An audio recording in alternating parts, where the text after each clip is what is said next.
Todos los países del mundo en estos momentos están reformando la educación pública. Existen dos razones para ello. La primera es económica. La gente está intentando resolver cómo podemos educar a nuestros niños para que ocupen su lugar en la economía del siglo XXI. ¿Cómo hacemos eso? Si ni siquiera podemos anticipar cómo será la economía al final de la próxima semana, como esta reciente crisis lo está demostrando. ¿Cómo hacemos eso? La segunda razón es cultural. Todos los países del mundo están intentando resolver cómo podemos educar a nuestros niños para que tengan sentido de identidad cultural, para poder legarles los genes culturales de nuestras comunidades y a la vez formar parte del proceso de globalización. ¿Cómo cuadramos ese círculo? El problema es que están intentando enfrentarse al futuro, a base de hacer lo mismo que en el pasado. Y en el proceso están alineando a millones de niños que no ven ninguna utilidad en asistir a la escuela. Cuando nosotros íbamos al colegio, nos retenían allí con la historia de que si trabajábamos mucho y sacábamos buenas notas, y luego estudiábamos un título universitario, tendríamos un trabajo. Nuestros hijos no se creen eso. Y hacen bien, por cierto. Es mejor tener una titulación que no tenerla, pero ya no es ninguna garantía. Y especialmente no lo es si el camino hacia ella marginaliza la mayoría de cosas que tú consideras importantes acerca de ti mismo.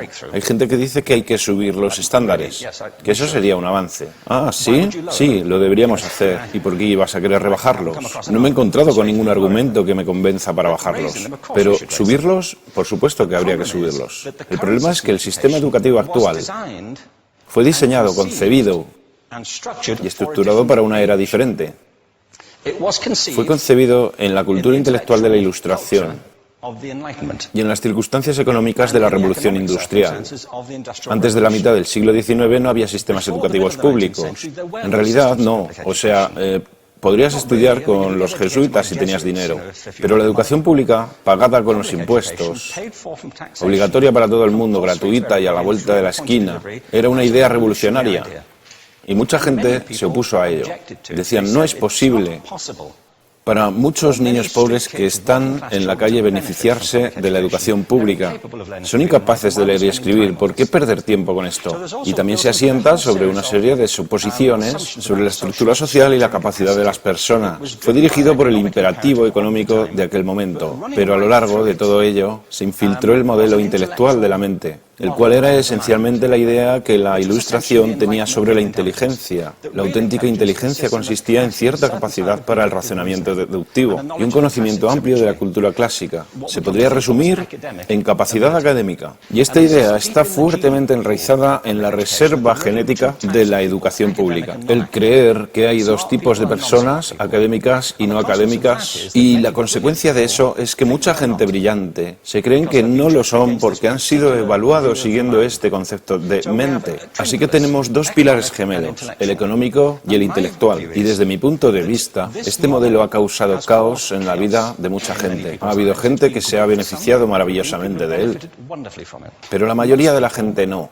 En lugar de beneficiarse, sufren de esto. Una epidemia moderna, mal ubicada y también ficticia. Esta es la plaga del síndrome de déficit de atención e hiperactividad, TDAH. Este es un mapa de la incidencia del TDAH en Estados Unidos, el mapa de prescripciones médicas para el TDAH.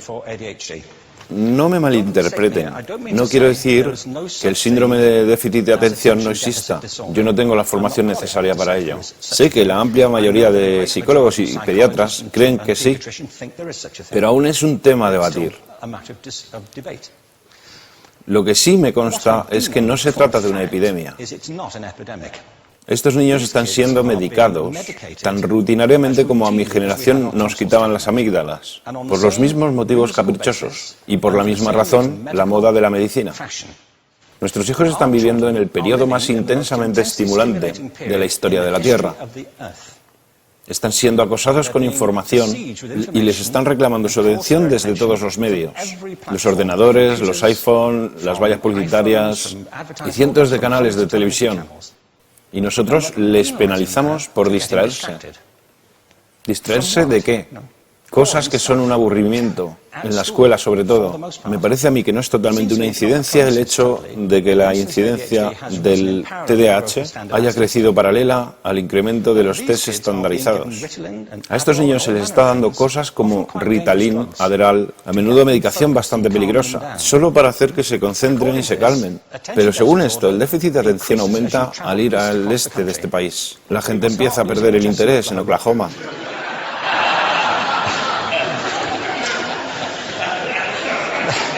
Ya casi no pueden pensar en Arkansas. Y para cuando llegan a Washington, lo han perdido completamente. Y hay distintas razones para ello. Es una epidemia ficticia. Si lo piensas, las artes, y no quiero decir que sea exclusivo de las artes, creo que también es cierto para las ciencias y para las matemáticas, pero permítanme hablar en particular de las artes, porque ellas son las víctimas de esta mentalidad en especial. Las artes tratan especialmente la idea de experiencia estética. Una experiencia estética es una en la que tus sentidos están funcionando a su máxima capacidad. Cuando te hallas presente en el momento actual, cuando vibras con la emoción de lo que estás experimentando, cuando estás plenamente vivo. Y la anestética es cuando cierras tus sentidos y te atontas ante lo que está sucediendo. Y muchos de estos medicamentos hacen eso. Estamos haciendo pasar a nuestros hijos por el sistema educativo a base de anestesiarlos. Y yo creo que deberíamos estar haciendo exactamente lo contrario. No deberíamos adormilarlos, sino despertarlos para que vean lo que sucede en su interior. Pero el modelo que tenemos es este. Yo creo que tenemos un sistema educativo modelado del interés de la industria a su imagen y semejanza. Les daré un par de ejemplos. Las escuelas aún están organizadas como si fueran fábricas.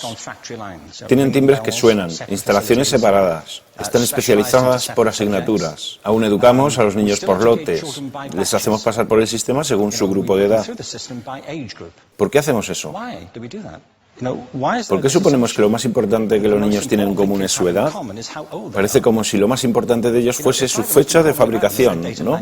Bueno, yo conozco niños que son mucho mejores que otros niños de su edad en distintas disciplinas, o en diferentes momentos del día, o que son mejores en grupos pequeños o en grupos grandes, o que simplemente trabajan mejor solos. Si te interesa el modelo de aprendizaje, no puedes empezar con esta mentalidad de cadena de montaje. Se trata esencialmente de una conformidad. Cuando ves el incremento de los exámenes estandarizados y de los currículos estandarizados, todo se basa en la estandarización. Yo creo que tenemos que ir justamente en la dirección opuesta. Esto es lo que quiero decir cuando hablo de cambiar el paradigma. Hay un estudio estupendo que se ha hecho recientemente acerca del pensamiento divergente. El pensamiento divergente no es lo mismo que la creatividad. Yo defino la creatividad como el proceso de tener ideas originales que tengan valor.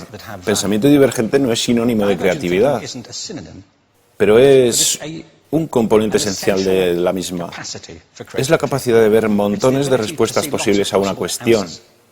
Montones de maneras diferentes de interpretar una cuestión. Pensar lateralmente, como lo llamó Edward de Bono. No pensar solamente de manera lineal o convergente. Ser capaz de ver múltiples respuestas y no solo una. Así que yo diseñé un test para esto y voy a inventarme un ejemplo. A la gente se le puede preguntar cuántos usos se le ocurren para un clip. A la mayoría se les ocurren unos 10 o 15. A la gente que se le da bien, se le pueden ocurrir 200. Y lo hacen porque preguntan, ¿el clip podría estar hecho de goma y medir 60 metros? ¿Tiene que ser un clip tal como lo conocemos? Bueno, pues diseñé el test y lo probé con 1.500 personas. En un libro titulado Más allá del punto de ruptura, y en el protocolo del test, si superabas una puntuación determinada, se te consideraba un genio del pensamiento divergente. Así que quiero preguntarles, ¿qué porcentaje de la gente que hizo el test puntuó como genio en pensamiento divergente? Y debo decir una cosa más acerca de ellos. Eran niños de jardín de infancia. Así que, ¿qué opináis? ¿Qué porcentaje de genios?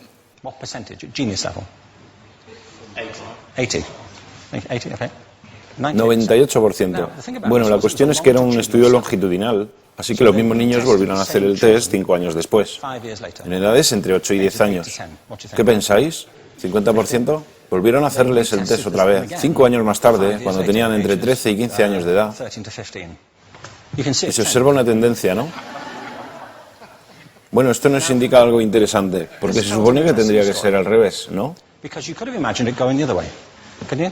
Empiezas no siendo muy bueno, pero mejoras a medida que te haces mayor. Pero esto demuestra dos cosas. Una es que todos nosotros tenemos esta capacidad. Y la otra es que esta capacidad se deteriora en general.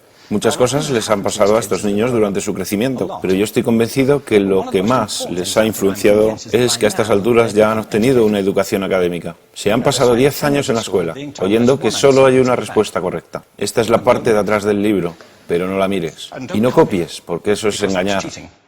Fuera de las escuelas, a eso se le llama colaboración. Esto no sucede porque los docentes así lo quieran. Es simplemente porque sucede así.